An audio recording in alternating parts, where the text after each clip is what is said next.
Mute చేయండి అందరు ఆడియోలు please. So ఇదేమంటే ముఖ్యంగా ఈరోజు చర్చించుకోవాల్సిన విషయాల్లో ఒక 4-5 భాగాలుగా నేను విభజించుకున్నా. మొట్టమొదటిది పర్యావరణం అంటే ఏమిటి, ఎప్పుడు ఇది పర్యావరణం మొదలైంది, దాన్ని ఎలా కాపాడుకోవాలి, ఎందుకు కాపాడుకోవాలి, మనం కాపాడగలమా కాపాడలేమా, ఇప్పటి వరకు జరిగిన పరిస్థితి ఏంటి, ఇక మీదట ఈ మన నుడి మన నది జనసేన కలిసి చేయబోయే ఫ్యూచర్ కార్యక్రమాలు ఏంటి అన్నది క్లుప్తంగా ఒక 5 భాగాల కింద విభజించుకున్నానండి. మొట్టమొదటిది అసలు పర్యావరణం అంటే ఏంటి అన్నది వస్తే, మన చుట్టూ ఉన్న అంటే ప్రతి జీవికి, మనకంటే మనిషికే కాదు, ప్రతి జీవికి చుట్టూ ఉన్న భూమి, నీరు, గాలి, ఆకాశం అన్ని కలిపి దాన్ని పర్యావరణం అంటారు. బేసిక్ గా ఇది ఎలాగంటే, దాదాపు అంటే భూమి ఎప్పుడు పుట్టింది అంటే 460 కోట్ల సంవత్సరాల క్రితం అంటారు. కొన్ని లక్షల సంవత్సరాల క్రితం భూమి మీద జీవరాశులు పుట్టినప్పుడు అవి ఏమైంది అంటే మట్టి, గాలి, నీరు అన్ని కలిపి ఒక జీవాల కింద అభివృద్ధి చెందాయి. మొట్టమొదట మనిషి పుట్టలేదు, అలాగే ఎవల్యూషన్ లో మనిషి ఒక కార్యక్రమంలో పుట్టాడు. అయితే ప్రతి జీవికి పుట్టడానికి ఎంతకాలం బతకాలి, ఎప్పుడు చావాలి, ఏ రోగాన్ని పడాలి అన్ని నిర్దేశించేది పర్యావరణం. దీన్ని గుర్తించి ప్రపంచ దేశాలన్నీ కూడా పర్యావరణం పాడైపోతుంది, మనం ఏదో ఇబ్బందులు ఇరుక్కుంటున్నాం అని చెప్పేసి United nations general assembly world environment day అని చెప్పి స్టాక్హోమ్ లో, స్వీడన్ లో ఒక కాన్ఫరెన్స్ పెట్టారు. హ్యూమన్ ఎన్విరాన్మెంట్ అని 1972లో పెట్టారు. 2 సంవత్సరాల తర్వాత వరల్డ్ ఎన్విరాన్మెంట్ డే అని చెప్పేసి 1974లో జరిపారు. దానికి అప్పుడు పెట్టిన పేరు ఏంటంటే ఓన్లీ వన్ ఎర్త్, అంటే ఒకే ఒక భూమి. ఇప్పుడు అది స్టార్ట్ చేసి 47 సంవత్సరాలు అయింది పర్యావరణ దినం స్టార్ట్ చేసి.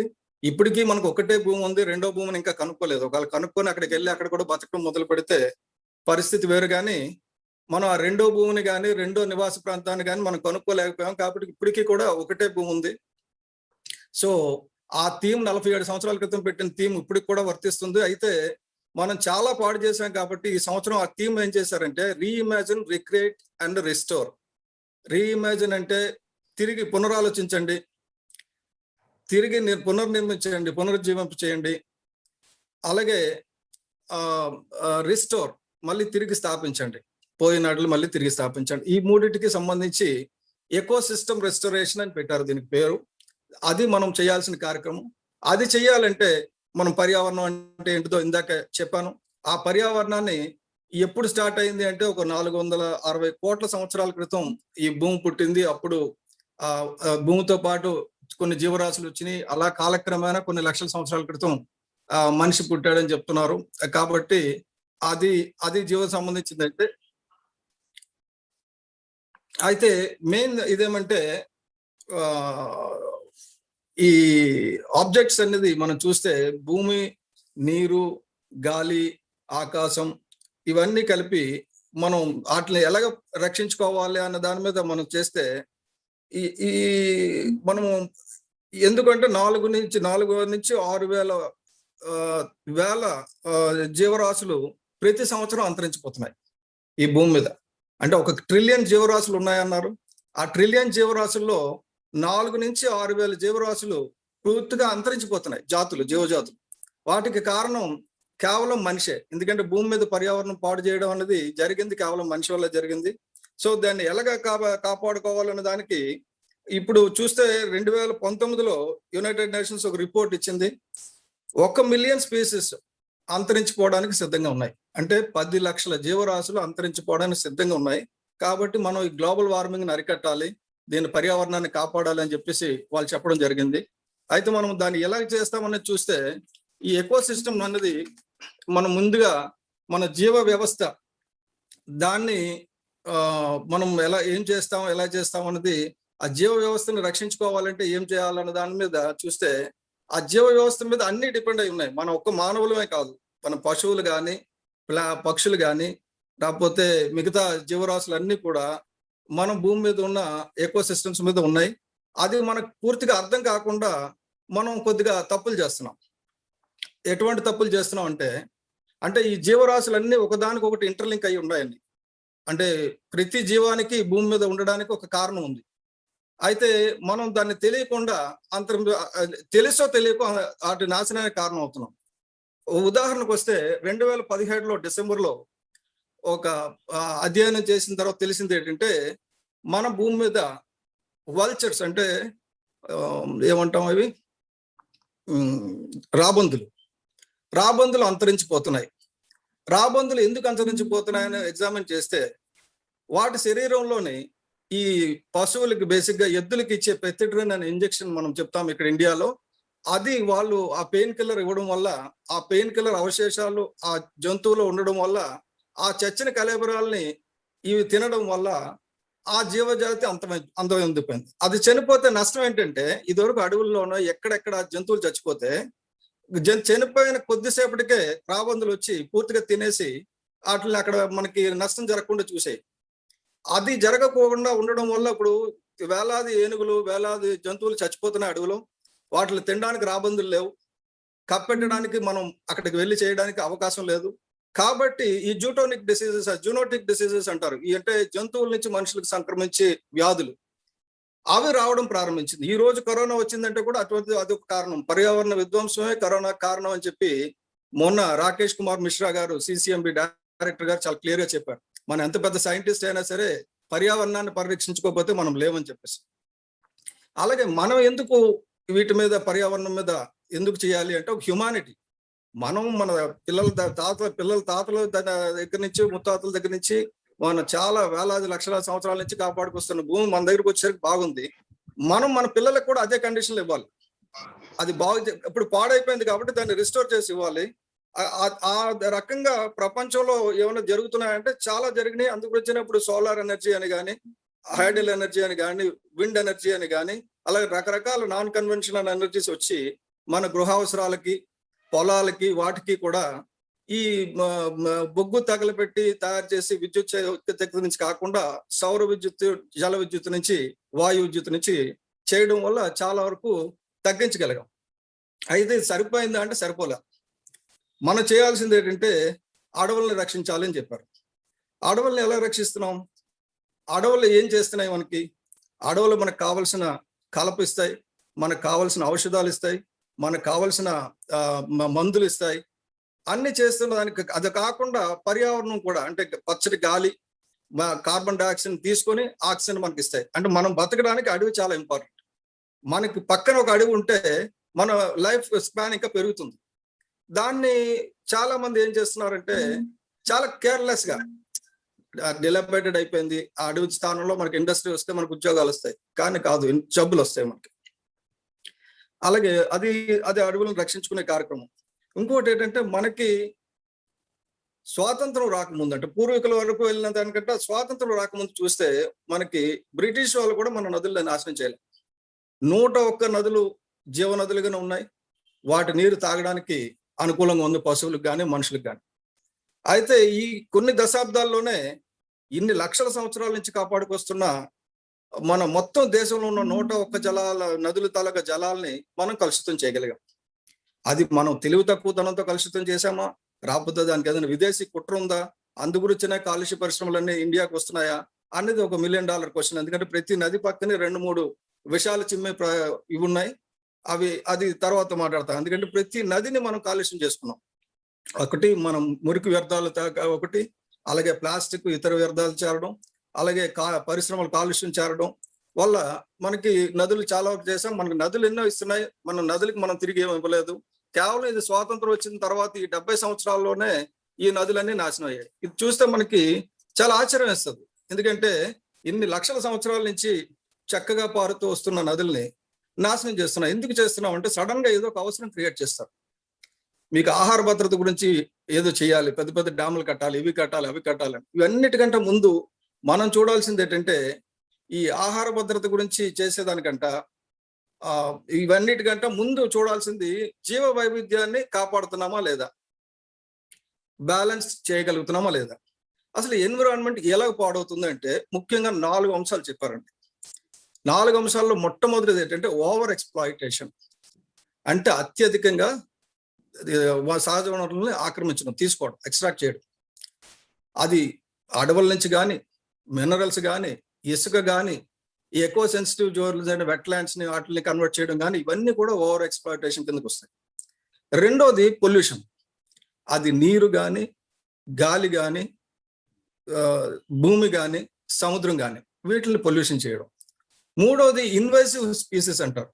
ఇన్వేసివ్ స్పీసీస్ అంటే వేరే ప్రపంచంలో అంటే వేరే దేశంలో పుట్టిన మొక్కల్ని కానీ జంతువులు కానీ తీసుకొచ్చి ఇక్కడ పెడితే వాటిని తాలూకా జీవ వ్యవస్థ ఇక్కడ ఉండదు. ప్రతి మనిషి కానీ జంతువు కానీ తయారైంది ఆ చుట్టుపక్కల ఉన్న జీవ వ్యవస్థ నుంచే తయారవుతుంది. సో ఆ వ్యవస్థను రక్షించే ఇది ఉండదు. మనకు ఒక మంచి ఎగ్జాంపుల్ చెప్పాలంటే విశాఖపట్నంలో మున్సిపల్ కార్పొరేషన్ మంచి మొక్కలు పాతారు. ఆ మొక్కలు ఎటువంటి మొక్కలు పాతారంటే బ్యూటిఫికేషన్ అని చెప్పేసి బ్యూటిఫికేషన్ పేరు పెట్టి కోనా కార్పస్ అని చెప్పేసి కోనా కార్పస్ ఎరెక్టస్ అని చెప్పి మొక్కలు తీసుకొచ్చి పాతారు. దాని వల్ల ఏమవుతుందంటే అవి తక్కువ నీరుతోటి త్వరగా పెరుగుతాయి. కానీ ఆ పెరిగిన దాన్ని మనకి దేనికి పక్షులకు కానీ దేనికి కానీ పనికిరావు. కాబట్టి ఆ పెరిగిన మొక్కలు పక్షులు గూడు కట్టుకోవడానికి పనికి రావడం లేదు, మన దగ్గర నుంచి కార్బన్ సింక్ పనికి రావడం లేదు. ఈ రెండు కాకపోగా మనకు అనారోగ్యం తెచ్చిపెడతాయి. అది చాలా దేశాల నుంచి డబ్బులు ఖర్చు పెట్టి వాటిలన్నింటినీ తీసేస్తుంటే మనం తీసుకొచ్చి ఇక్కడ పెట్టాం. ఎందుకు పెట్టామంటే lack of sharing of knowledge. మన తాత ముత్తాతలు అందరూ కూడా చింత చెట్లు వేశారు, మారేడు చెట్లు వేశారు, నారేడు చెట్లు వేశారు, పక్షి జాతులు తినడానికి రకరకాల చెట్లు, అంటే అన్ని సీజన్లో పక్షులు తినడానికి ఏదో రకమైన ఇది ఉంచేవారు. హలో, ఏదో రకమైన ఐ థింక్ ఇట్ స్టాప్డ్. లేదు సార్, వీడియో రావట్లేదు, ఆడియో వస్తుంది. ఆడియో వస్తుందండి, వీడియో రావట్లేదు.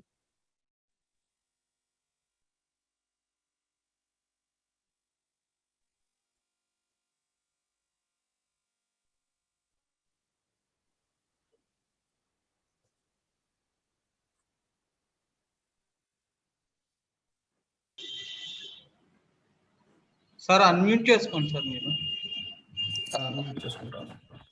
అంటే అది కాదు, ఎందుకు రావడం లేదా? Okay, continue. I think it has come now. It has come now. Can you hear? Sir వస్తుంది సార్. ఓకే, ఇప్పుడు ఏమంటే ఈ మొక్కలు వేసేటప్పుడు మనం చాలా మంది ఇక్కడ నుంచి వెళ్ళి జీబీఎంసీకి అడ్వైస్ చేయడం జరిగింది, చెప్పడం జరిగింది. మీరు దయచేసి ఈ మొక్కల్ని మంచి మొక్కల్ని మీరు వేసి పెట్టండి, చేయండి అని చెప్పేసి చెప్తే వినలేదు. అర్జెంటుగా కావాలి, అందంగా ఉండాలి అని చెప్పేసి మొక్కలను వేయడం జరిగింది. అయితే ఇది నాన్ ఇన్వేసివ్ స్పీసీస్ అంటారు. అంటే మన సొంత దగ్గర నుంచి కాకుండా వేరే దగ్గర నుంచి వచ్చిన మొక్కలను తీసుకొచ్చి పెట్టడం వల్ల వచ్చిన నష్టం. తర్వాత క్లైమేట్ చేంజ్. ఇది బేసిక్ గా మనం అత్యధికమైన కార్బన్ రిలీజ్ చేయడం వల్ల, కాలుష్యం వల్ల, వాయు కాలుష్యం వల్ల, వాతావరణంలో మార్పులు వచ్చి, అంటే అడవుల నరకవేత వల్ల, అన్నిటి వల్ల కలిపి వచ్చిన ఉపద్రవాన్ని క్లైమేట్ చేంజ్ అన్నారు. అయితే ఇప్పుడు నెక్స్ట్ చూస్తే మీకు అంటే వీడియో నాకు కనిపించడం లేదండి, మీకు కనపడుతుందా? కనిపిస్తుంది సార్, కనిపిస్తుంది. ఓకే, రైట్, థ్యాంక్ యూ అండి, సారీ. నెక్స్ట్ ఏమంటే ఈ 4 మాట్లాడుకున్నాం కదా. ఇది అయిన తర్వాత మనం బేసిక్ గా మన దేశం సంబంధించి చూసుకుంటే మనం ఏం చేస్తున్నాం, ఎంతవరకు మనం ఈ పర్యావరణానికి సంబంధించిన పాటిస్తున్నామంటే, మన దేశం మొట్టమొదటి నుంచి కూడా ఈ పర్యావరణాన్ని పరిరక్షించడం, పర్యావరణాన్ని కాపాడడం అనేది మన తాలూకా ఒక విధానం, జీవన విధానం. మనం ఎందుకంటే భూమిని పూజిస్తాం, నీటిని పూజిస్తాం, గాలిని పూజిస్తాం, అగ్నిని పూజిస్తాం. సో ఇలాగా ప్రతిదాన్ని మనం పంచభూతాలను మనం పూజించుకుని వాటిని రక్షించుకునే కార్యక్రమం చేస్తున్నాం. అయితే దీనికి విదేశాలు చెప్పాల్సి వస్తే వాళ్ళు బాన్ ఛాలెంజ్ అని ఒకటి తీసుకొచ్చారు. అలాగే అంతకు ముందు క్యోటో మూవ్మెంట్ ఏమంటారు, క్యోటో ప్రోటోకాల్ అని చెప్పి అదొకటి తీసుకొచ్చారు. ఈ రెండిట్లో వాళ్ళు చేసింది ఏమంటే అడవులను పెంచాలి, కాలుష్యాన్ని తగ్గించాలి. ఈ ప్రతి దేశానికి నిర్దేశకాలు చేశారు. మన దేశం కూడా సంతకం పెట్టింది అందులో. క్యోటోలోనే సంతకం పెట్టింది. తర్వాత బోన్ ఛాలెంజ్ కూడా తీసుకున్నాం. అయితే బోన్ ఛాలెంజ్ లో కొంతవరకు మనం సఫలీకృతం అయ్యామని లెక్కలు చెప్తున్నప్పటికీ మనం చూస్తున్నాం మన ఎదురుకుండా అడవులు అంతరిస్తున్నాయా లేదా అని. మనం చూసిన దాంట్లో చూస్తే అడవులు అంతరిస్తున్నాయి, అందులో అనుమానం లేదు. అలాగే ఈ మన కౌటిల్యుడు రాపితే అంతకుముందు, ఇంకా కౌటిల్యుడి కంటే ముందుకు వెళ్తాం. ఒక్క సెకండ్, రాసుకున్న పేపర్స్ పక్కకు వచ్చేసింది.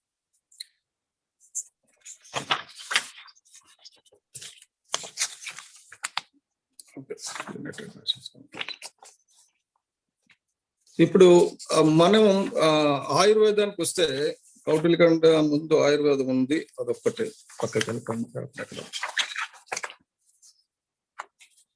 అది 3000 సంవత్సరాల క్రితమే మనం ఆయుర్వేదంలో ప్రపంచానికి దిశానిర్దేశం చేయగలిగాం. అలాగే చరకుడు అని చెప్పేసి చరక మహర్షి 2100 సంవత్సరం క్రితమే ఆయన కంప్లీట్ గా ఆయుర్వేదాన్ని medical modern Indian medical science కింద ఆయన ఇన్వెంట్ చేయడం జరిగింది, చరిత్రలో ఉన్నాయి.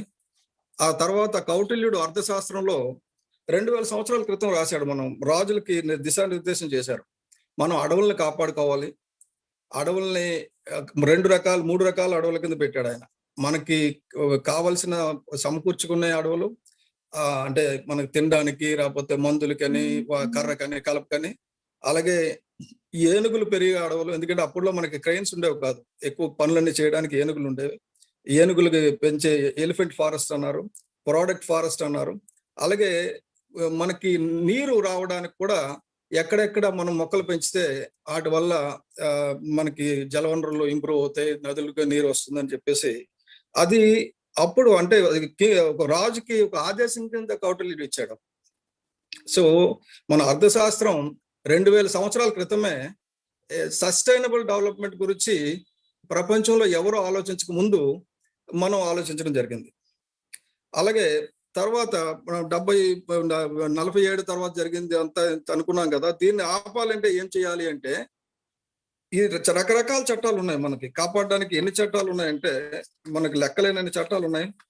ఆ చట్టాల్లో ముఖ్యమైనవి Indian forest act 1927, wild life protection act 1972, water pollution act 1974, forest conservation act 1980, air prevention and control of pollution act 1981, environment protection act 1986, biological diversity act 2002, scheduled tribe and other traditional forest dwellers recognition act 2006, national green tribunal act 2010, coastal regulation zone notification 2011 లో వచ్చింది. Then compensation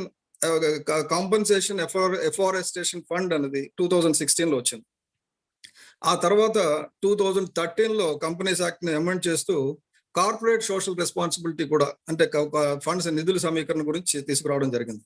ఇన్ని చేస్తే కూడా మన అడవుల అభివృద్ధి కాలేదు, ఏమి అభివృద్ధి కాలేదు. కారణం ఏంటంటే ఇవన్నీ కూడా ఒక రకమైన ఎన్ఫోర్స్మెంట్ లేకపోవడం వల్ల మొత్తం అంతా కూడా ఈ డబ్బులు అయితే అక్కడ ఖర్చు పెట్టినట్టు చూపిస్తున్నారు, కానీ అడవులు పెరగడం లేదు, ఏమీ పెరగడం లేదు, దానికి లెక్క పొత్త లేకుండా పోయిందని చెప్పి 30 సెప్టెంబర్ 2020ని మోడీ గారు ఈ మొత్తం ఈ ఎన్విరాన్మెంట్ ఫండ్ రద్దు చేసి, ఇది డైరెక్ట్ గా ప్రజలతోటే మీరు తేల్చుకుంటే అక్కడ అవసరాల గురించి చూడండి అన్నారు. ఇది ఒక రకంగా మనకి ఇబ్బందికరమైంది, ఎందుకంటే ఉన్న అథారిటీస్ పనిచేయడం లేదు.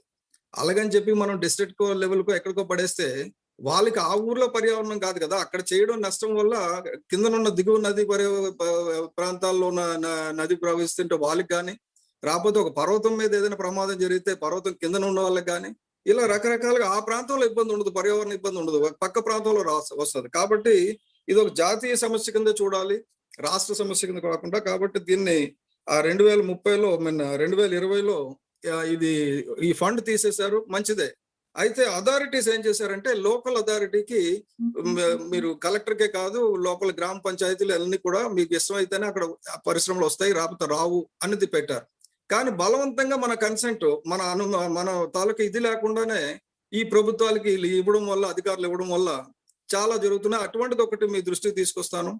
విశాఖపట్నం ఎస్కోట్ లో మన అతను రాజేంద్ర సింగ్ గారు మేమంతా కలిసి వెళ్ళినప్పుడు అక్కడ 3 చెరువులు ఎండిపోయినాయి. 3 గ్రామాలకు సంబంధించి 6 గ్రామాలు డిపెండ్ అవుతున్నాయి 3 చెరువుల మీద. 3 చెరువులు ఎండిపోయినాయి. అక్కడ 4 ఇండస్ట్రీస్ ఉన్నాయి.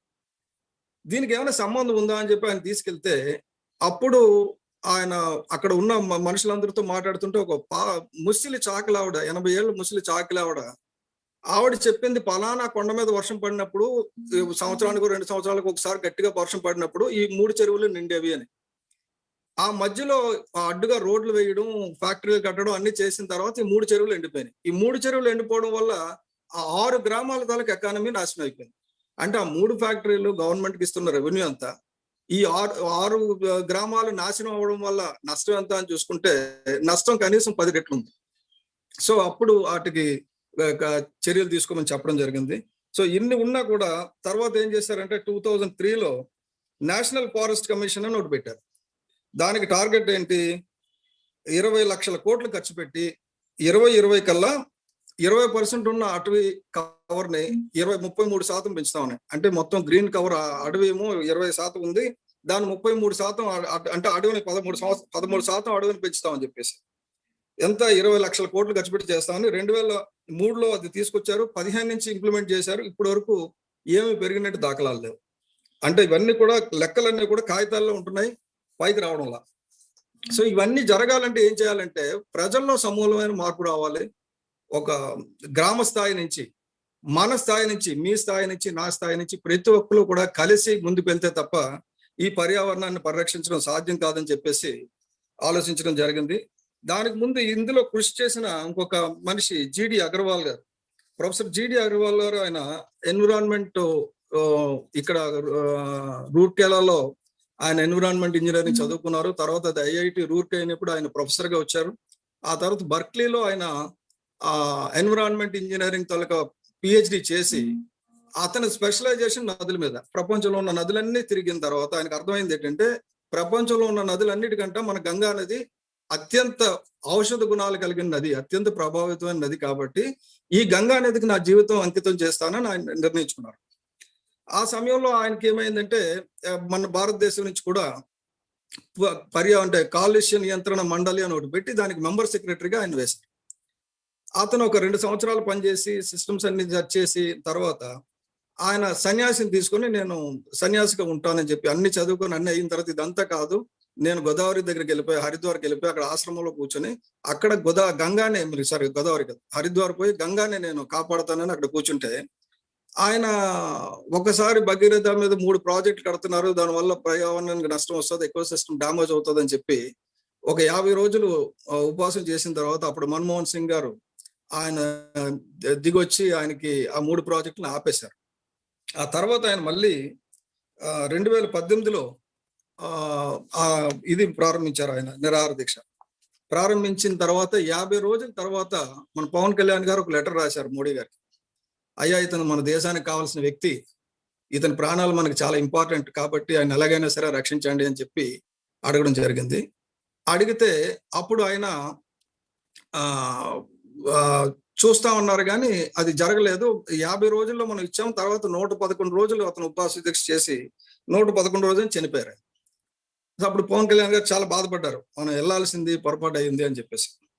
సరే, అతను నదుల గురించి చేసింది, మా ఇండస్ట్రీ పరిశ్రమల కాలుష్యం కాకుండా ఉండడం గురించి మొత్తం జీవితాన్ని దారిపోసిన అతను, అంటే బాగా చదువుకున్న అతను, అన్ని తెలిసిన అతను, గవర్నమెంట్ లో పనిచేసి అత్యున్నత స్థానంలో పనిచేసిన అతనే ఈ కాలుష్యాన్ని ఆపలేకపోతున్నాం అనే వ్యధతో చనిపోయాడు. అది మన భారతదేశ పరిస్థితి. సో అది చనిపోయిన తర్వాత ఆ విషయం తెలుసుకున్న తర్వాత పవన్ కళ్యాణ్ గారు అది కాదు, ఆయన అలా చనిపోవడం అలా వదిలేయడం కరెక్ట్ కాదు, మనం ఇంకా నెక్స్ట్ లెవెల్కి మనం తీసుకెళ్ళాలి దీన్ని అని చెప్పేసి ఆయన అప్పుడు ఈ రాజేంద్ర సింగ్ గారితో, ఎంబీఆర్ శాస్త్రి గారితో, విక్రమ్ సోని గారితో ఇటువంటి వాళ్ళందరితో కలిసి కూర్చొని అతను ఒక కార్యక్రమం రూపదర్శన చేద్దాం, మనకు రూపకల్పన చేయాలి మనం ఏదో ఒకటి అని చెప్పేసి అని పెట్టారు. అప్పుడు అల్టిమేట్ గా మాకు తెలిసింది ఏంటంటే ఈ పర్యావరణాన్ని బతకాంచాలి అంటే ముందు మన మాతృభాష బతకాలి. చాలా మందికి అర్థం కాదు మాతృభాషకి పర్యావరణానికి సంబంధం ఉంది. అంటే మన జ్ఞానం అంతా కూడా పద్దాలకు తెలుస్తుంది మనకు తెలియడంలా.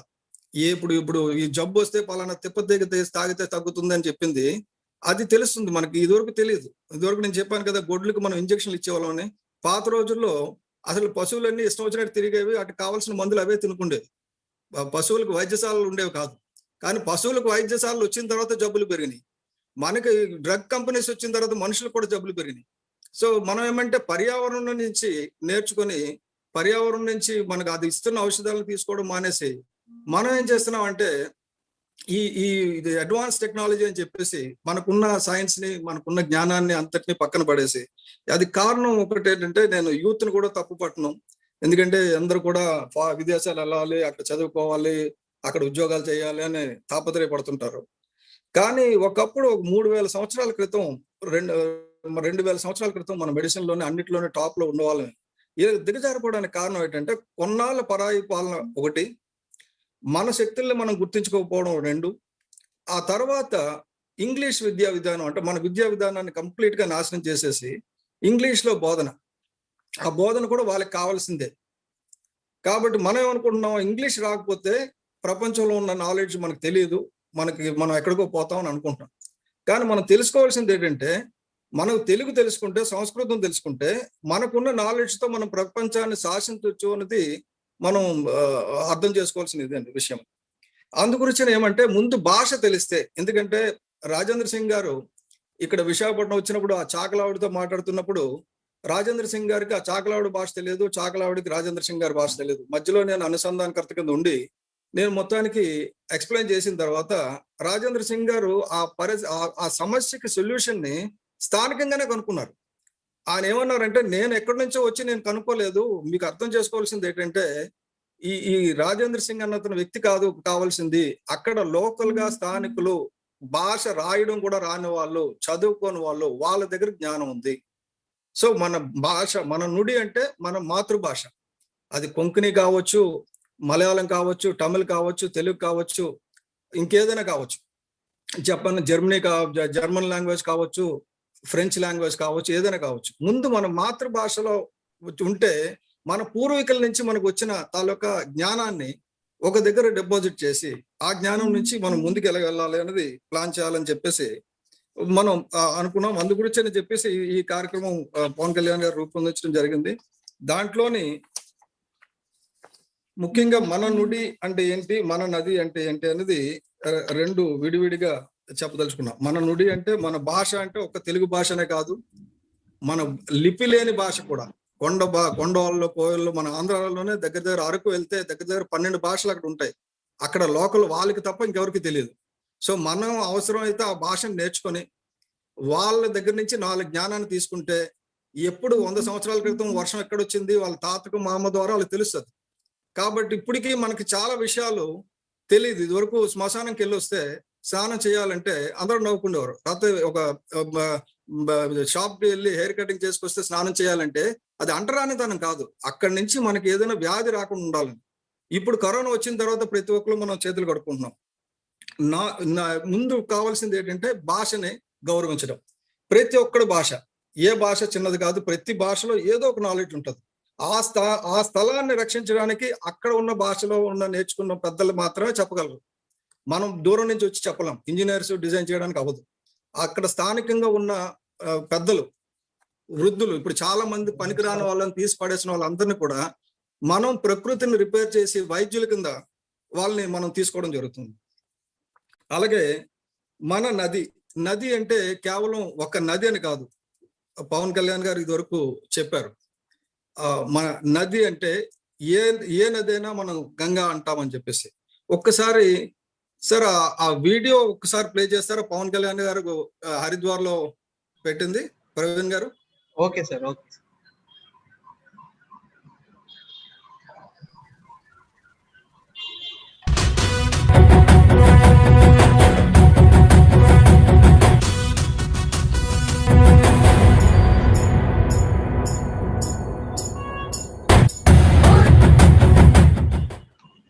Pranams to Guruji and to all the dignitaries and here. Pranams to you all. Namaskars to you all. When we talk about Ganga, in entire our country, the problem is with the rivers. Even in Telugu states, Krishna or Godavari or Tungabhadra, they're completely getting polluted. A lot of industrial pollution is being left into the rivers, and recharging of rivers are not there. The domestic pollution and the industrial pollution, and the successive governments are not able to do anything.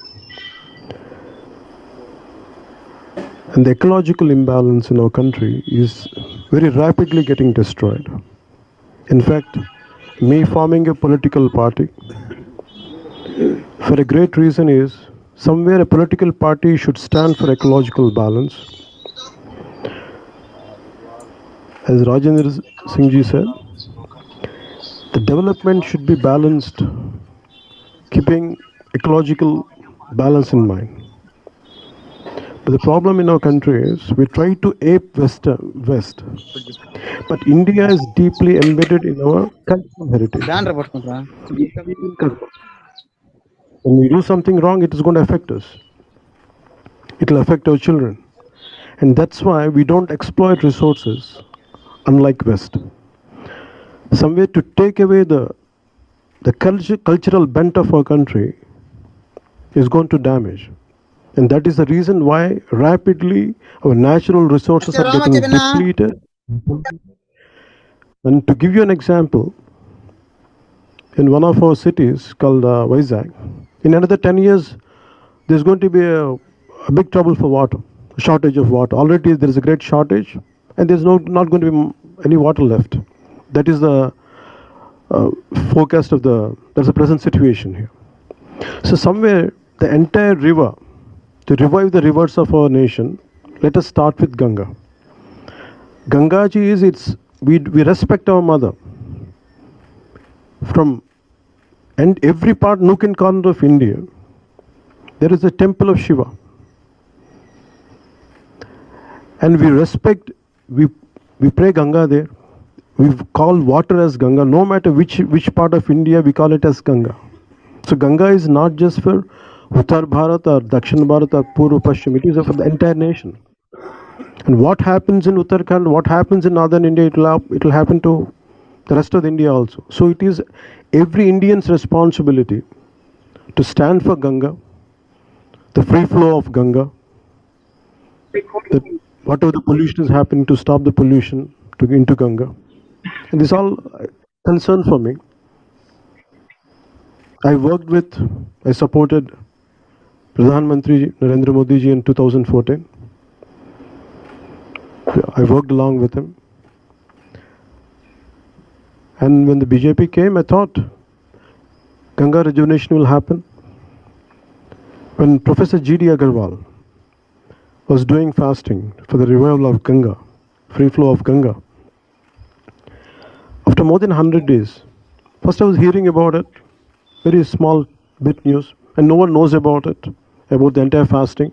Only individuals like me who are a bit keen for environment, we used to get the information. But I thought the current government is completely pro-Ganga, and somehow it didn't happen when he was fasting, and something his demands are not being met. Forget about demands being met. At least someone from the center should have come.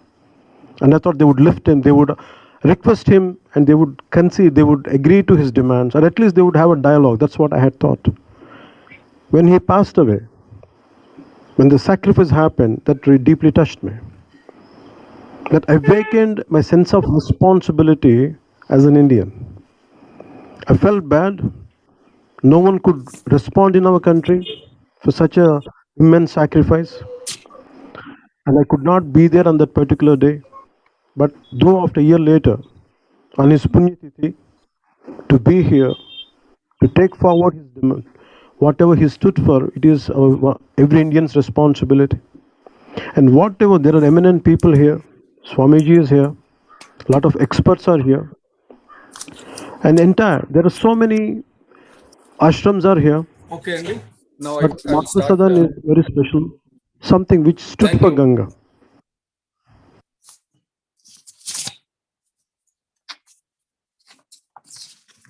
Thank you అండి. Now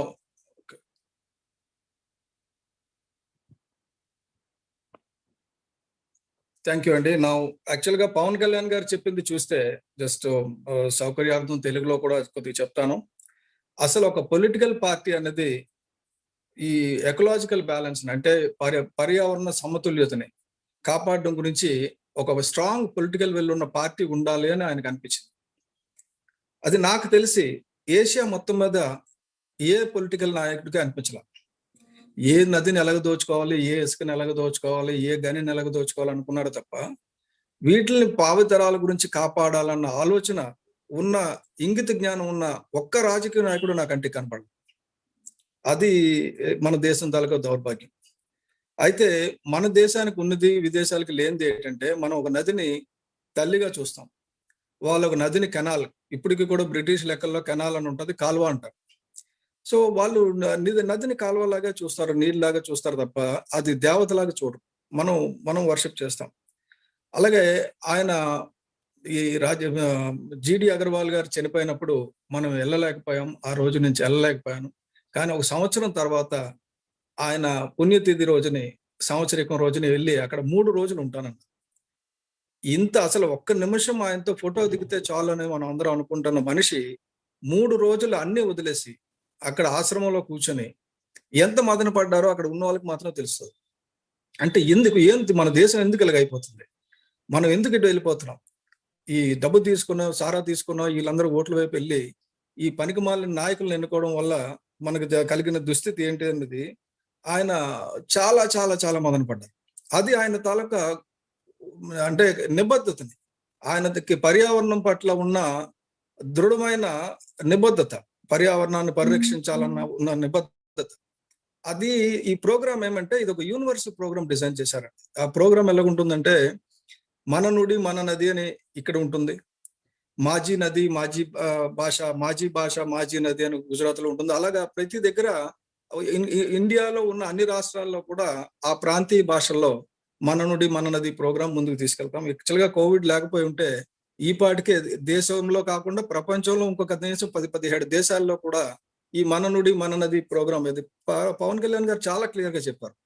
ఇది మనం పార్టీలకు అతీతంగా భావితరాల గురించి, భావితరాల అన్ని జీవరాశుల గురించి, మన గురించి కాదు, ఒక ఉద్యమం చేస్తాం. మనం రాజేంద్ర సింగ్ గారితో కలిసి వెళ్తాం. చాలా మందికి అర్థం కాదు, నా బ్యాక్గ్రౌండ్ లో ఇటు అటు ఎందుకు ఉంటారంటే రాజేంద్ర సింగ్ గారు, పవన్ కళ్యాణ్ గారు వీళ్ళు నన్ను చాలా ప్రభావితం చేశారు. ఎంత ప్రభావితం చేశారంటే వీళ్ళ ఆలోచన సరళి చూస్తే ఇది మన ఫ్యూచర్, మన డెఫినెట్ గా మనకి భావితరాలు. ఎందుకంటే రాజేంద్ర సింగ్ గారు కనీసం 60 దేశాల్లో రాజేంద్ర సింగ్ గారు ఆయన అడ్వైజర్ గా ఉన్నారు.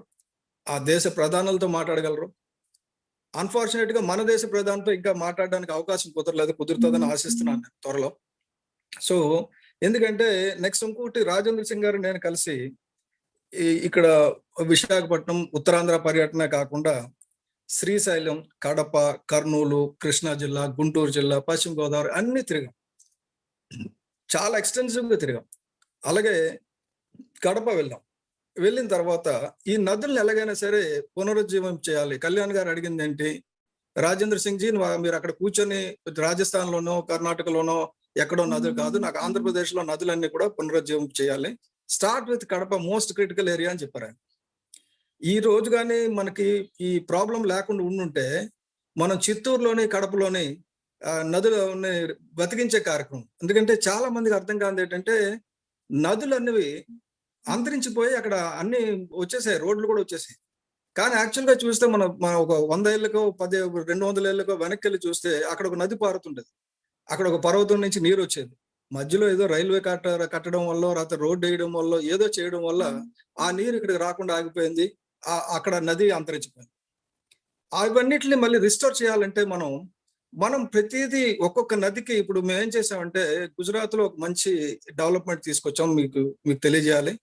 ఈ మన నుండి మన నదిలాగా రాజేంద్ర సింగ్ గారు తరుణ్ భారత్ సంఘ ఆశ్రమం తరపునే కేసు వేసి మహారాష్ట్ర గవర్నమెంట్ లో అన్ని డిస్ట్రిక్ట్లో ఉన్న జల వనరుల్ని ఐడెంటిఫై చేసి డిమార్కెట్ చేయడం జరిగింది. అంటే నది తాలూకా 100 ఏళ్ల క్రితం వచ్చిన ఫ్లడ్ లైన్ ఒకటి, గత 10 ఏళ్ళుగా వచ్చిన ఫ్లడ్ లైన్ ఒకటి, 2 లైన్లు తీసుకొని ఆ 10 ఏళ్ల క్రితం వచ్చిన ఫ్లడ్ లైన్ బ్లూ లైన్ కింద పెట్టుకొని దాని తర్వాత రెండోది రెడ్ లైన్ పెట్టి, రెడ్ లైన్ లోపల అంటే 100 ఏళ్ల క్రితం నది పారిన ప్రతి ఏ చోటు కూడా ఫర్దర్ కన్స్ట్రక్షన్ చేయడానికి వీల్లేదని చెప్పి ఆల్రెడీ మహారాష్ట్ర గవర్నమెంట్ తీర్పు చేయడమే కాకుండా వాళ్ళు ఏం చేశారంటే ఇప్పుడు ఒక అఫీషియల్ గా ప్రతి డిస్ట్రిక్ట్ కి సంబంధించిన మ్యాప్లు అవైలబుల్ గా ఉన్నాయి.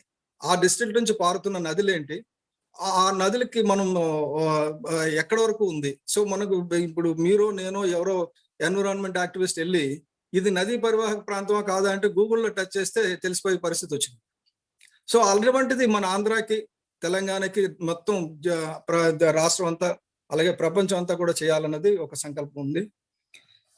ఈ మన నుండి మన నది కార్యక్రమం చాలా లేట్ కావడానికి నేను ముఖ్యంగా కోవిడ్ కారణం అని చెప్తా. ఎందుకంటే కోవిడ్ వల్ల మనకి అన్ని ప్రోగ్రాంలు ఆగిపోయినాయి. అటు పార్టీకి సంబంధించింది కానీ ఇటు నాకు సంబంధించి ఎన్విరాన్మెంట్ ప్రోగ్రామ్స్ కానీ అన్ని కూడా ఆగిపోవడానికి ఈ కోవిడ్ కారణం. ఈ కోవిడ్ కూడా మనం పర్యావరణ పరిరక్షణ చేయకపోవడమే కారణం. కేవలం పర్యావరణ పరిరక్షణ చేయకపోవడం వల్ల ఈ కోవిడ్ వచ్చిందని చెప్పగలను. ఎందుకంటే పర్యావరణ పరిరక్షణ జరిగితే మనందరికీ మంచి గాలి ఉండేది, మంచి ఆహారం ఉండేది, కాలుష్య ఆహారం కాకుండా. సో మనలో రోగ నిరోధక శక్తి విపరీతంగా ఉండుండేది. కాబట్టి ఈ జబ్బులు మనల్ని ఏం చేసేవి కాదు. ఇప్పుడు కూడా మనం చూస్తున్నాం, కరోనా వస్తే కొంతమంది బతుకుతున్నారు, కొంతమంది చనిపోతున్నారు. కారణం ఏంటంటే రోగ నిరోధక శక్తి తగ్గడం. రోగ నిరోధక శక్తి ఎందుకు తగ్గుతుందంటే మనం పీల్చే గాలి కలుషితం అయిపోయింది, తాగే నీరు కలుషితం అయిపోయింది, తినే తిండి కలుషితం అయిపోయింది. మనం ప్రజలు ఆలోచించాల్సింది ఏంటంటే చాలా మంది రైట్ టు లైఫ్ అనుకుంటే quality of life, right to life పక్కన పెడితే క్వాలిటీ ఆఫ్ లైఫ్ అని మంచి బంగ్లా, మంచి ఎయిర్ కండిషన్ పెట్టుకొని మిగతాది ఎలాగున్నా పర్వాలేదు మనం మంచి ప్లేస్ లో ఉంటున్నాం అని అనుకుంటున్నారు. అది కాదండి. క్వాలిటీ ఆఫ్ లైఫ్ అంటే మంచి గాలి, మంచి నీరు, మంచి నీరుతో ఉత్పత్తి అయిన ఆహారం తినడమే క్వాలిటీ లైఫ్. అది ఇవాళ పేద ప్రజలు, పల్లెటూరులో ఉన్న ప్రజలు అనుభవించగలుగుతున్నారు కానీ పట్టణంలో ఉన్న ఏ ఒక్కడు అనుభవించలేకపోతున్నారు. ఏమంటే పట్టణాల్లో మిద్దెల్ని మేడల్ని చూసి వాటిని గౌరవించడం ప్రారంభించిన తర్వాత మనకి పల్లెటూరు నుంచి చదువుకున్న వాళ్ళందరూ కూడా పట్టణాలు వెళ్తున్నారు. అదే పల్లెటూరులో అదే భూమి నుంచి ఇదివరకు తాత లక్ష రూపాయలు సంపాదిస్తే, తండ్రి 50,000 సంపాదిస్తే కొడుకు దగ్గరకు వచ్చేసరికి అమ్ముకునే పరిస్థితి వస్తుంది. అదే భూమి మీద 10 లక్షలు ఎలా సంపాదించాలని చెప్పి పవన్ కళ్యాణ్ గారు క్లాసులు కూడా పెట్టడం జరిగింది. 250 గజాల్లో మనం ఒక కుటుంబం బతకొచ్చారు. సో ఇటువంటివన్నీ మనం ప్రజలకి డీప్ గా తీసుకెళ్తే అప్పుడు మనకి క్వాలిటీ ఆఫ్ లైఫ్ మీద కాన్సన్ట్రేషన్ పెరుగుతుంది, స్టాండర్డ్ ఆఫ్ లివింగ్ మీద కాదు. మనం ఏ కారులో వెళ్ళామని కాదు, ఏ రూమ్ లో ఉన్నామని కాదు, ఎంత ఆరోగ్యంగా ఉన్నామన్నది ఇంపార్టెంట్. ఎంత ఆరోగ్యంగా ఉన్నాం అన్నది కేవలం మన స్టాండర్డ్ ఆఫ్ లివింగ్ వల్ల రాదు, క్వాలిటీ ఆఫ్ లైఫ్ వల్ల వస్తుంది. మన క్వాలిటీ ఆఫ్ లైఫ్ మనకే కాదు, మన చుట్టూ ఉన్న జంతువులకి అన్నిటికీ కూడా క్వాలిటీ ఆఫ్ లైఫ్ కావాలి. కాబట్టి పర్యావరణాన్ని పరిరక్షించాలంటే మొట్టమొదటిగా చట్టాలను అమలు చేసే అధికారులు కావాలి, చట్టాలను అర్థం చేసుకునే ప్రజలు కావాలి, చట్టాలను అమలు చేయని అధికారులను నిలదీసే పరిస్థితి కావాలి. వీటన్నిటికీ మన జన సైన్యాన్ని కానీ మన ఒక్క రాష్ట్రమే కాదు అన్ని రాష్ట్రాల్లో కూడా ఇటువంటి మనుషుల్ని తయారు చేసి ప్రకృతిని పరిరక్షించడానికని నాకు తెలిసి మొత్తం ఏషియాలో పవన్ కళ్యాణ్ గారు తప్ప ఇంకెవరు కూడా ఇటువంటి కార్యక్రమం మొదలు పెట్టాల. రాజేంద్ర సింగ్ గారు చెప్పినప్పుడు కూడా ఇంత చారిస్మాటిక్ లీడరు ఈ కార్యక్రమానికి వస్తారా అని అనుకున్నారు ముందు. అయిన తర్వాత ఆయన నిజంగా పవన్ కళ్యాణ్ గారికి ఆ ఫైర్ ఉంది, ఆ లోపల ఆశ ఉంది, ఆ ఆశ ఆయన నడిపిస్తుంది అని చెప్పేసి. ఇప్పుడు చాలా మంది చూస్తే మనకి ఎంత చీప్ గా మాట్లాడతారంటే పవన్ కళ్యాణ్ గారికి ఏమీ తెలియదు.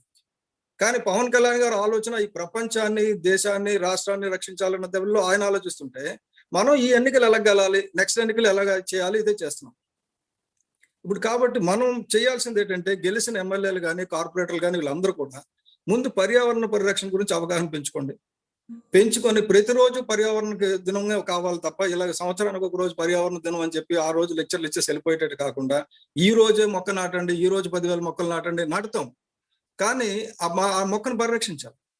నా రిక్వెస్ట్ ఏంటంటే ఈ రోజు ప్రతి ఒక్కరు కూడా ఒక చిన్న మొక్క అయినా పాతి ఆ మొక్కను పరిరక్షించే కార్యక్రమం చేయండి. ఒక్క మొక్కను పాతి పరిరక్షించి అది కాయలు కాసి వస్తే నా చేత్తో పండిన మొక్క నాకు ఫ్రూట్ ఇచ్చిందని ఉంటుంది.